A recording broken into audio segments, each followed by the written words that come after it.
Delhi assembly ఎన్నికల నేపథ్యంలో Congress party ప్రజలకు ఇచ్చిన హామీలకు సంబంధించి పోస్టర్లను తెలంగాణ సీఎం రేవంత్ రెడ్డి విడుదల చేశారు. ఢిల్లీలో 500 రూపాయలకే గ్యాస్ సిలిండర్ ఇస్తామని కాంగ్రెస్ పార్టీ హామీ ఇచ్చింది. దాంతో పాటుగా 300 యూనిట్ల వరకు ఉచిత విద్యుత్ అందిస్తామని చెప్పింది.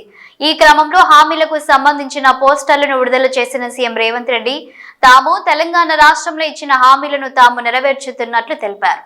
రైతులకు రుణమాఫీ చేసినట్లు పేర్కొన్నారు. అధికారంలోకి వచ్చిన తర్వాత తాము ఇచ్చిన గ్యారంటీలను విజయవంతంగా అమలు చేస్తున్నామని చెప్పారు. రైతులకు 2 లక్షల రూపాయల వరకు రుణమాఫీ చేశామన్నారు. అలాగే రాష్ట్రంలో సుమారు 55,000 ఉద్యోగాలు కల్పించామన్నారు.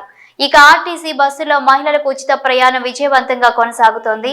ఈ క్రమంలోనే ఢిల్లీలో కాంగ్రెస్ పార్టీకి ప్రజలు అవకాశం ఇవ్వాలని రేవంత్ రెడ్డి కోరారు. కాంగ్రెస్ ఢిల్లీలో అధికారంలోకి వస్తే 500 రూపాయలకే ఎల్పీజీ గ్యాస్ సిలిండర్, 300 యూనిట్ల ఉచిత కరెంటు, ఉచిత రేషన్ కిట్లు, యువ ఉడాన్ యోజన, ప్యారీ దీదీ యోజన మరియు జీవన్ రక్ష యోజన వంటి పథకాలను అమలు చేస్తామని తెలిపారు. కాగా మొత్తం 70 శాసనసభ స్థానాలు ఉన్న ఢిల్లీకి ఒకే విడతలో ఫిబ్రవరి 5వ తేదీన ఎన్నికలు జరగనున్నాయి.